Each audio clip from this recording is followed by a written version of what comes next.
वागर्थाविव सम्पृक्तौ वागर्थ प्रतिपत्तये जगतः पितरौ वन्दे पार्वती परमेश्वरौ। आज हम शास्त्री तृतीय वर्ष के छात्रों के लिए ई कंटेंट के माध्यम से वाङ्मय के प्रथम पत्र के अंतर्गत महाकवि कालिदास रचित उत्तर मेघदूतम इसके श्लोकों की व्याख्या, भावार्थ, सरलार्थ आदि के बारे में जानकारी प्राप्त करेंगे। इससे पूर्व हम पहले कालिदास के बारे में संक्षिप्त परिचय प्राप्त करेंगे। कालिदासस्य परिचयः संस्कृत जगति महाकवि कालिदासस्य विशिष्टं स्थानं वर्तते। अमुं कविं विना संस्कृत साहित्यस्य कल्पना असंभवा। संस्कृत साहित्य का नाम लेते ही कवि कालिदास का नाम हमारे मुख पे आ जाता है, अर्थात इस महाकवि के नाम के बिना संस्कृत साहित्य की कल्पना नहीं की जा सकती। कवि कालिदासम विक्रमादित्य नामनः नृपस्य सभायाः नवरत्नेषु प्रमुखं स्वीकृतम्। महाकवि कालिदास विक्रमादित्य राजा के सभा में नवरत्नों में से प्रमुख थे। इस प्रकार का हमें ज्ञान प्राप्त होता है। कालिदास से नाम द्वयम प्रसिद्धम। महाकवि कालिदास के दो और नाम भी प्राप्त होते हैं। कवि कुलगुरु सरस्वत्याः वरद पुत्रम। कवि कुलगुरु और सरस्वती के वरद पुत्र। महाकवि कालिदास से जन्म स्थान उज्जैन नामक नगरम सर्वेरपि स्वीकृतम्। यद्यपि इनके जन्म काल के विषय में ठीक नहीं कहा जा सकता है, लेकिन अधिकांश विद्वानों का मत है कि इनका जन्म उज्जैन नामक नगर में हुआ होगा। इस प्रकार सभी विद्वान स्वीकृत करते हैं। यद्यपि महाकवि कालिदास ने अपने जन्म काल के विषय में उल्लेख तो नहीं किया है, लेकिन अंतः और बाह्य साक्ष्य के आधार पर ही इन्हें जन्म काल का निर्धारण किया जाता है। तो सभी विद्वानों के मत में इनका जन्म काल ईसा पूर्व प्रथम शताब्दी स्वीकार किया गया है। अस्य जन्म काल ईसा पूर्व प्रथम शताब्दी स्वीकृतः। कालिदासस्य कृति नाम परिचय, अर्थात महाकवि कालिदास के द्वारा लिखी हुई कृतियों का परिचय। महाकवि कालिदास ने दो महाकाव्य लिखे हैं, एक कुमार संभवम, दूसरा रघुवंशम महाकाव्य। इसी प्रकार से महाकवि कालिदास ने दो खंड काव्य लिखे हैं। इन खंड काव्य को गीति काव्य के नाम से भी जाना जाता है। इन खंड काव्यों के अंतर्गत मेघदूतम, ऋतुसंहारम, ये दो खंड काव्यों का परिगणन किया जाता है। महाकवि कालिदास ने 3 रूपकों की अथवा नाटकों की भी रचना की है। उन 3 रूपकों के नाम क्रमशः इस प्रकार हैं। पहला मालविकाग्निमित्रम, दूसरा विक्रमो वर्षीयम, तीसरा अभिज्ञान शाकुंतलम। अर्थात महाकवि कालिदास ने इन तीनों नाटकों की रचना की है। इस प्रकार से महाकवि कालिदास के द्वारा ये 7 ग्रंथ लिखे हुए माने जाते हैं। मेघदूतम एकम खंड काव्यम वर्तते। इदम भागद्वयम विभक्तम, पूर्व मेघदूतम उत्तर मेघदूतम च। अर्थात यह मेघदूत नामक का जो खंड काव्य है, ये 2 भागों में विभक्त है, पूर्व भाग और उत्तर भाग। ऋतु संहारमपि एकम खंड काव्यमस्ति तच्च 6 सर्गेषु विभक्तम अस्ति। ऋतु संहार भी महाकवि कालिदास के द्वारा लिखित एक खंड काव्य है जो कि 6 सर्गों में विभक्त है। महाकवि कालिदासस्य ग्रन्थत्रया लघुत्रयी अंतर्गते परिगणिता सन्ति ते च कुमारसंभवम, मेघदूतम, रघुवंशम च। महाकवि कालिदास के द्वारा लिखे गए 3 ग्रंथ कुमार संभव, मेघदूत और रघुवंशम, इनकी परिगणना लघुत्रयी के अंतर्गत की जाती है। महाकवि भारवेः किरातार्जुनीयम, माघस्य शिशुपालवधम, श्रीहर्षस्य नेषधीयचरितम एतानि ग्रंथानि बृहत्त्रयीषु परिगणितानि सन्ति। अर्थात महाकवि भारवी के द्वारा लिखा गया किरातार्जुनीयम, महाकवि माघ के द्वारा लिखा हुआ शिशुपाल वधम तथा श्री हर्ष के द्वारा लिखा हुआ नैषधीय चरितम, इन तीनों ग्रंथों की परिगणना बृहत्त्रयी के अंतर्गत की जाती है। अर्थात बृहत्त्रयी लघुत्रयी एतयोः संज्ञा तदा उक्ता यदा कविताया पांडित्य प्रदर्शनम इस तरह था। लघुत्रयी और बृहत्त्रयी की संज्ञा कब पड़ी, इसका समाधान करते हैं कि जब कविता का पांडित्य प्रदर्शन अपने उच्च शिखर पे था, तब विद्वानों को जो काव्य प्रौढ़ लगा, प्रौढ़ता की दृष्टि से शिशुपाल वधम, किरातार्जुनीयम और नेषधीय चरितम, इनको बृहत्त्रयी के अंतर्गत रखा, जबकि जिन काव्यों ने केवल हृदय को स्पर्श किए उन काव्यों को लघुत्रयी के अंतर्गत रखा है। महाकवि कालिदास से प्रथमा रचना ऋतुसंहारम नामकम गीति काव्यम मन्यते। अब ये प्रश्न पूछा जा सकता है कि महाकवि कालिदास की पहली रचना कौन सी है, तो यहाँ पर उसका उत्तर दिया जाता है कि इन्होंने ऋतु संहार नाम का खंड काव्य लिखा था। अस्य कवे प्रथमम महाकाव्यम कुमार संभवम स्वीकृतम, इस महाकवि का प्रथम महाकाव्य कुमार संभव नामक काव्य को स्वीकार किया जाता है। रूपकेशु प्रथमम रूपकम माल्विकाग्नि मित्रम स्वीकृत, तीनों नाटकों में से महाकवि कालिदास ने माल्विकाग्नि मित्रम इस रूपक की सबसे पहले रचना की। यदा महाकवि कालिदासः विद्योत्तमं कथयति कपाटम उद्घाटये सुंदरी, तदा विद्योत्तमा कथयति अस्ति कश्चित् वाग्विशेषः। जब महाकवि कालिदास अपने घर पहुंच करके दरवाजा खटखटाते हैं और कहते हैं कि कपाटम उद्घाटये सुंदरी, हे सुंदरी दरवाजा खोलो, तब विद्योत्तमा अंदर से कहती है अस्ति कश्चित् वाक् विशेष, सुंदर वाणी में बोलने वाला ये वाक् विशेष कौन है। अस्य वाक्यस्य प्रतिपदं कृत्वा ग्रंथस्य रचना कृता, इस वाक्य के प्रत्येक पद को ग्रहण करके महाकवि कालिदास ने ग्रंथों की रचना की। यथा जैसे अस्ति पदेन, इस पद से कुमार संभव महाकाव्य की, जैसे कि इसमें एक श्लोक मिलता है अस्त्युतरश्याम दिशि देवात्मा हिमालयो नाम नगाधि राज।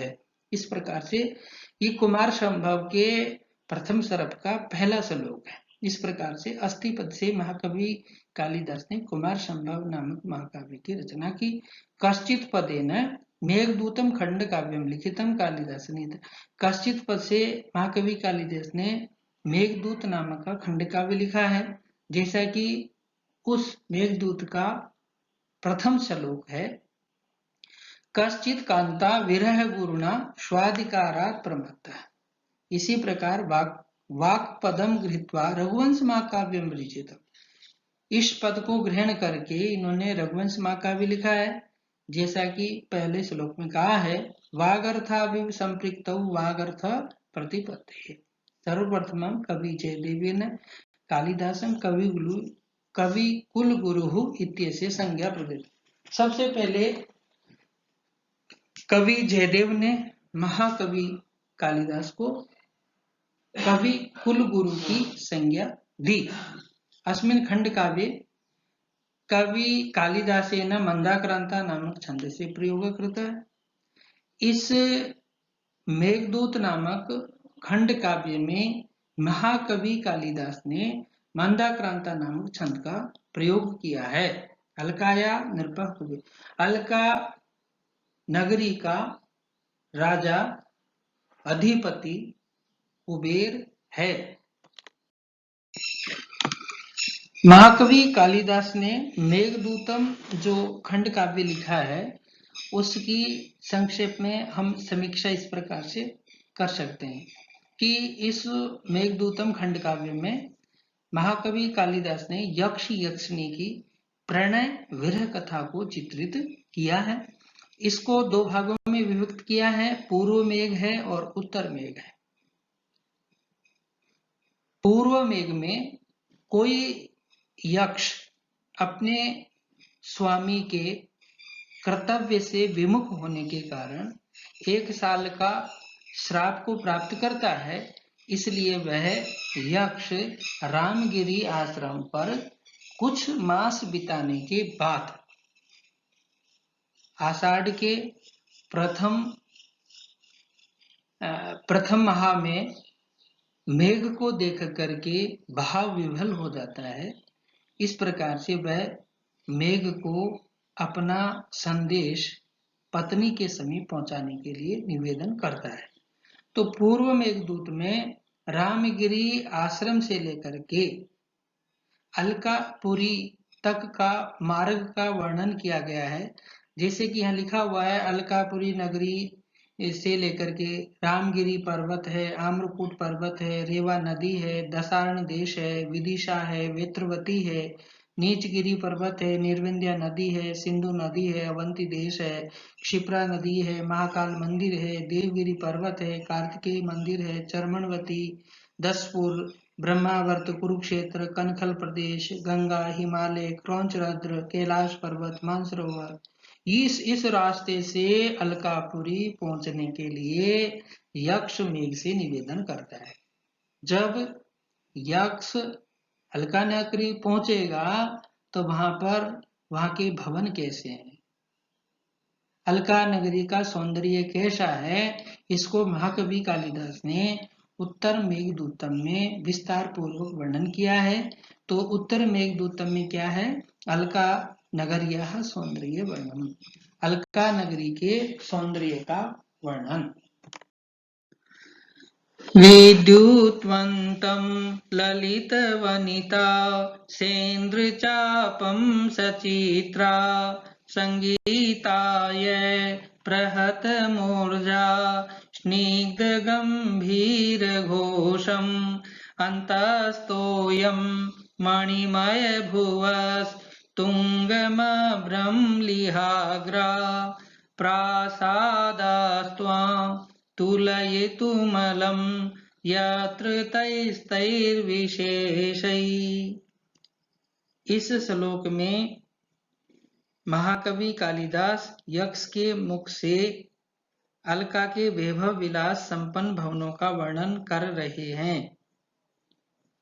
अर्थात अलका की समानता मेघ के साथ में की जा सकती है, क्योंकि अलका नगरी में निम्नलिखित गुण हैं। यत्र अर्थात अलकायाम, अलका नगरी में, ललित वनिता रम्य स्त्री युक्ता, वहां की स्त्रियां कैसी है, रमणीय है, सुंदर स्त्री वाले हैं। सचित्रा सचित्रोपेता, अर्थात अलका के जो भवन हैं वो विविध प्रकार के चित्रों से युक्त हैं। संगीताय, संगीत के लिए वहां क्या है, प्रहत मूर्जा ताड़ित मृदंगा, अर्थात जो मृदंग हैं वो बजाए जाते हैं। मणिमय भुव, मणिमय भुव मणिविकार भूमयः, अर्थात मणि रचित फर्श वाले हैं। अलका के जो भवन है वो विविध प्रकार की मणियों से रचित हैं। अभ्रम लिहाग्राह, अभ्रम लिहाग्रा का मतलब होता है गगनचुंबी, अर्थात अलका के जो भवन हैं वो बहुत ऊंचे ऊंचे हैं, आसमान को छू रहे हैं, इस प्रकार से दिखाई पड़ते हैं। प्रसादाः विद्युतवंतम, प्रासादाः भवनानि, उन महलों में, उन भवनों में क्या है, विद्युतवंतम, दामिनी युक्तम, अर्थात वो बिजली से युक्त है। सेंद्र चापम, और सेंद्र चापम इसका मतलब होता है इंद्रधनुष सहितम, इंद्रधनुष जो विविध प्रकार के रंग दिखाई पड़ते हैं, इस प्रकार के रंग से भी युक्त है। स्निग्ध गंभीर गोसम, और वहां की आवाज कैसी होती है, जैसे आकाश में जब बादल गरजते हैं तो मीठी और गंभीर ध्वनि हमको सुनाई देती है, ठीक इसी प्रकार से अलका के भवनों में भी हमको मीठी और गंभीर ध्वनि सुनाई पड़ती है। अंतस्तोयम, अंतस्तोयम अपने में क्या है, जल को धारण करने वाले।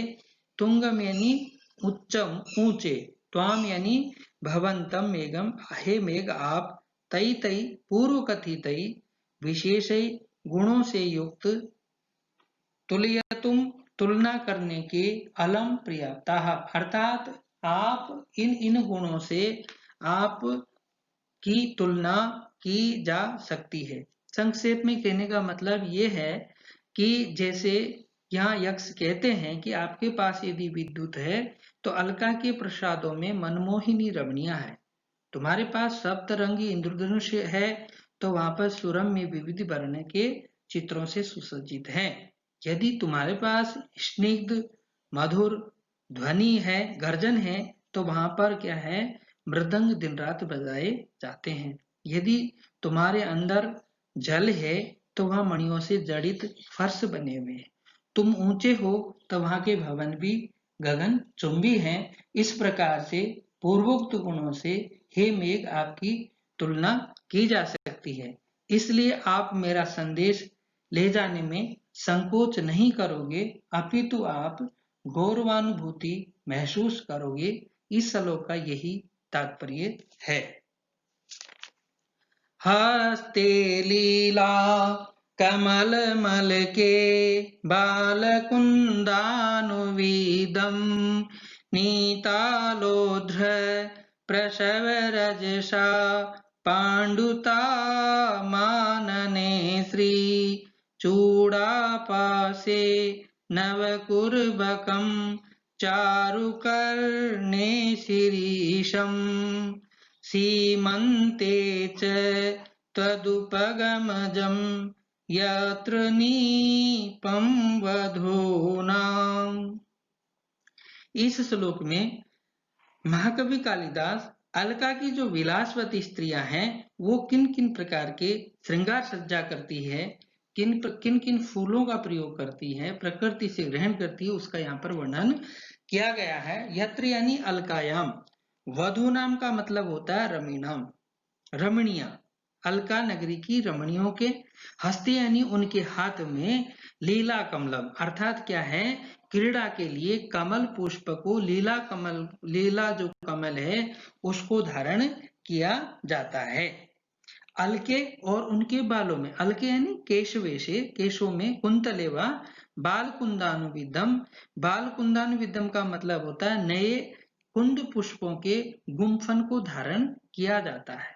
आनने, और उनके जो मुख पर है, लोद्र प्रसव रजसा, लोद्र प्रसव रजसा इसका मतलब होता है कि लोद्र पुष्प के प्राग से पांडुताम श्वेतिमा को पहुंचाई हुई, नीताम ले जाई गई, श्री श्री शोभा को, अर्थात वहां पर मुख पर लोद्र पुष्प की रज से गौर वर्ण की कांति है, अर्थात वो गौर वर्ण हो, इसलिए इस पुष्प का प्रयोग करते हैं।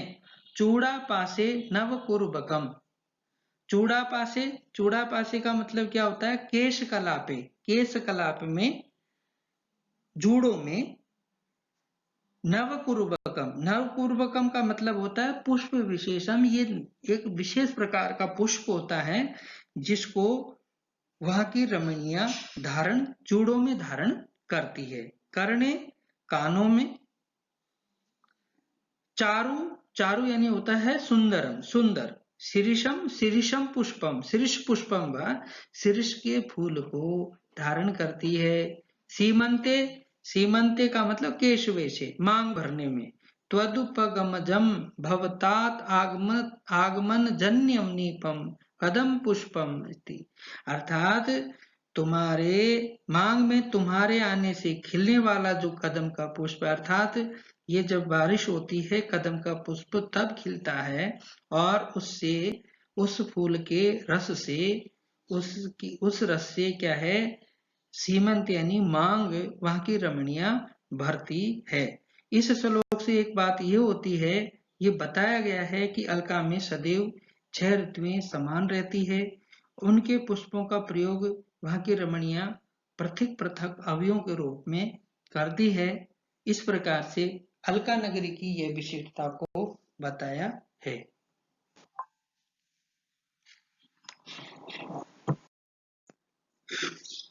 यत्रोन्मत्तै भ्रमरमुखरः पादपानित्यपुष्पा हंसश्रेणी रचितरसना नित्यपद्मानलिन्यः केकोत्कण्ठा भवनशिखिनो नित्यभास्वत्कलापः नित्ये ज्योत्सना प्रतिहततमो व्रतिरम्या प्रदोषा। इस श्लोक में महाकवि कालिदास यक्ष के मुख से अलका नगरी के चरित्र चित्रण करते हैं, अलका नगरी की विशिष्टता का वर्णन करते हैं। यत्र यानी अलकायाम, उस अलका नगरी में, पादपाः वृक्षाः नित्य पुष्पाः। सबसे पहली विशेषता पे यहाँ बता रहे हैं कि अलका नगरी के जो वृक्ष हैं वो कैसे हैं। विटपाः वृक्षाः नित्य पुष्पाः, अर्थात निरंतर कुसुमोपेताः। वहां पर हमेशा वृक्षों पर फूल लगे रहते हैं, अर्थात वृक्षों पे हमेशा फूल आते हैं। ये अलका नगरी की विशेषता है। अब जब फूल होंगे तो वहां के जो भ्रमर हैं, जो भौरे हैं, वो किस प्रकार के दिखाई देंगे। उन्मत्त भ्रमर मुखराहा, इसलिए भ्रमर कैसे हैं, उन्मत्त है। मदोन्मत्त, मदोन्मत्त मधुकर शब्दाय माना, इसलिए जो भ्रमर हैं वो क्या है, मद से मदोन्मत्त होकर के गुंजन करते हैं। नलिन्य है, यह नलिन्य का मतलब होता है कमल लताएं। नलिन्य पद्मिन्य, पद्मिनी जो हैं वो कैसी है, नित्य पद्मा, अर्थात उनके हमेशा ही कमल लगे हुए हैं, अर्थात अनवरत कमला। हेमंतवपि न मलिनाः भवन्ति इत्यर्थ है। कहने का मतलब ये हुआ कि वहां की जो कमल लताएं हैं, अथवा सरोवर सदैव क्या है, कमलों से युक्त रहते हैं। वहां पर हेमंत जो ऋतु है उसका कोई असर नहीं होता है, इसलिए कहा है अतएव हंस श्रेणी रचित रचना। इसलिए क्या है कि वहां पर हंसों की पंक्तियों से, करधनी से क्या है, युक्त होते हुए ऐसा वो प्रतीत होते हैं। इसका मतलब यूं समझें कि हंस पंक्ति विरचित मेखला, हंस क्या है, एक विशेष पंक्ति को बना करके वहां पर देखे जाते हैं, अर्थात इसलिए क्या है कि वहां कमल है, कमल हमेशा पाए जाते हैं, इसलिए वहां पर क्या है कि वो जो हंस हैं वहां पर सदैव बने रहते हैं, देखे जा सकते हैं। भवन शिखिनो, भवन शिखिनो इसका मतलब होता है भवनों के जो शिखिन है, भवनों, भवन शिखिनः अर्थात भवन मयूरा, जो उनके भवनों पर क्या है, जो पालतू जो मोर हैं जो बैठा करते हैं वो। नित्य भास्वत कलापः, वो कैसे बने रहते हैं? नित्य का मतलब हमेशा, भास्वत कलापः इसका मतलब क्या होता है कि वो सुंदर पूंछ वाले होते हैं। उनकी जो पूंछ होती है, सततम समुज्ज्वल बरहा, सुंदर पूंछ वाले। आपने देखा होगा कि जो मयूर होते हैं उनके जो पंख आती है वो झड़ जाती है, ठीक है, लेकिन अलका नगरी के जो मयूर है उनकी जो पंख है वो हमेशा आपको दिखाई पड़ेगी। ये अलका नगरी के जो मयूर है उनकी विशेषता है। केकोत्कंठा, इसलिए वो हमेशा क्या करने, किसके लिए तैयार रहते हैं? केकोत्कंठा अर्थात स्ववाण्य उन्नत ग्रीवा, अपनी बोली की आवाज के समय गर्दन ऊंची रखने वाले, इस प्रकार के वो दिखाई पड़ते हैं। प्रदोषाः नित्य ज्योत्सना, प्रदोषा का मतलब अंधकार से युक्त, वहां पर कोई अंधकार दिखाई नहीं पड़ता है, वहां हमेशा क्या होता है? नित्य ज्योत्सनाः, वहां हमेशा ही प्रकाश विद्यमान रहता है, निरंतर चंद्रमा के दर्शन होते हैं, इसलिए वहां कृष्ण पक्ष दिखाई नहीं पड़ता है, हमेशा क्या है? सर्वदा शुक्ल पक्ष ही दिखाई पड़ता है, इसलिए कहा है नित्य ज्योत्सना। प्रतिहत तमोवृत्ति रम्या, अर्थात क्या है? अंधकार नष्ट हो जाने से रमणीय प्रतीत होती है। इस प्रकार से इस श्लोक में महाकवि कालिदास ने अलका नगरी का जो विशिष्टता है उसका वर्णन किया गया है। अगला श्लोक हम देखते हैं। आनंदोत्थम नयन सलिलम यत्र नान्यैर्निर्मितैः